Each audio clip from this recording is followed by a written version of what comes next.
எந்த வித குளம் வந்திருக்கிறேன். இருந்தாலும் என் கணவரை காண வேண்டும். அடி ஆடி மாதம் காத்தடிக்க வாடி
மனைவி ஆனதுக்கு பிறந்தால் அந்த பிறந்தால் நம்ம இருவரை கலந்து கொள்ள சொன்னா இருவர் இப்போது எப்படி இருக்கிறோம்? கணவன் மனைவியா இருக்கிறோம்.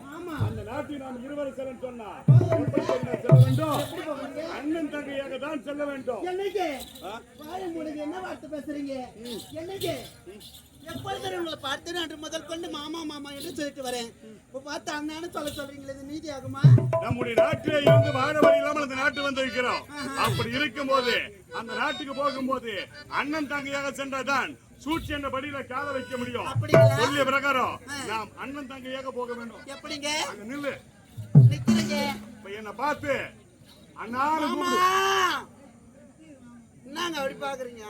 என்ன சொன்ன இப்ப நானு? எனக்கு அப்படி கூப்பிட்டு பார்க்க மாட்டேன். எனக்கு மாத்தி கூட பழகம் இல்லைங்க. 10 வயசு பையன் கூட உனக்கு மாமா தான். என்ன பண்றது?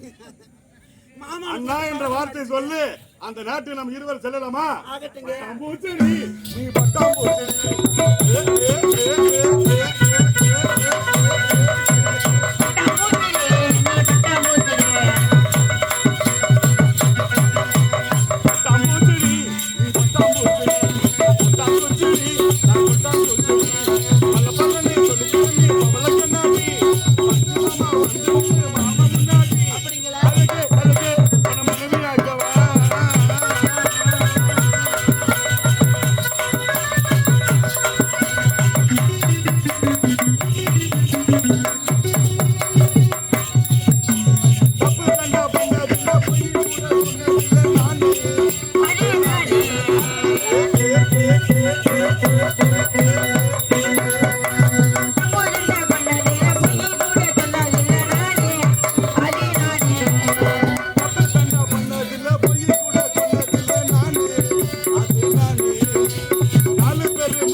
மன்னர் இருக்காரா? போற்றக்கூடிய மன்னர் மன்னா தங்களுடைய மனைவி ஆனந்துக்கு தானே பிறந்தநாள் விழா. பிறந்தநாள் விழா கலந்து கொள்ள வந்திருக்கு. ஏற்றுக்கொள்ளுங்க.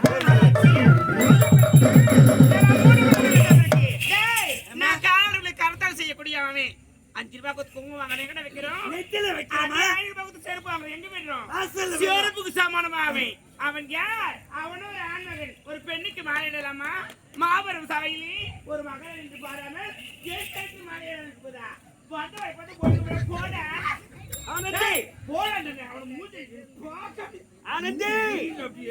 நாம் அழைப்பு கொடுத்தோம் வந்திருக்கிறார். மலர் மாலை கொண்டு வந்திருக்கிறார். என் கருத்தில் கொடுக்கிற வேண்டிய வாங்கியிருக்கலாம். அதை விடுத்து இப்ப சபையிலே ஆடபடி எடுத்து பேசுகிறாய். இது முறையா சரியா? அவர் இடத்தில் நீ மன்னிப்பு கேட்க வேண்டும். மன்னிப்பு கட்டி கணவனே பெண்ணுக்கு மாலை இட வேண்டும். கண்டவன மாலை பொது சொத்தா இது. அவன் நாட்டுக்கு மாபெரும் தவறு. அவனை ஒழுங்குமுறை போ சொல்றவனே. விடு விடு விடு.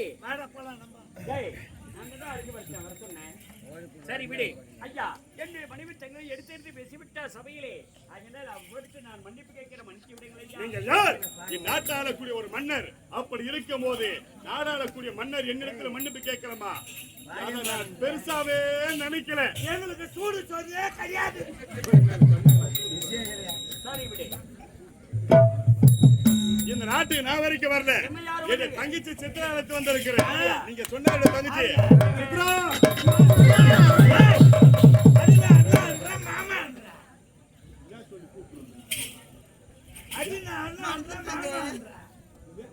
அவனை மாமான்னு கூப்பிட்டேன்.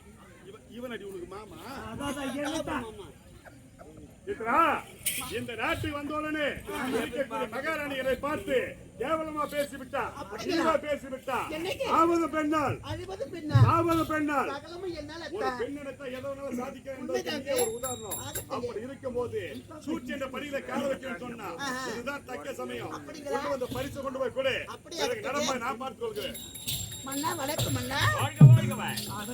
வணக்கம் மகாராணி. என்னென்ன மனம் போல் வாழ வேண்டும் அம்மா. இந்த ஏன் பெருசு ஏற்றுக்கொள்ள வேண்டும். ஆகட்டும். என்னங்க நம் நாட்டுக்கு இவர வந்திருக்காங்க. நாட்டுக்கு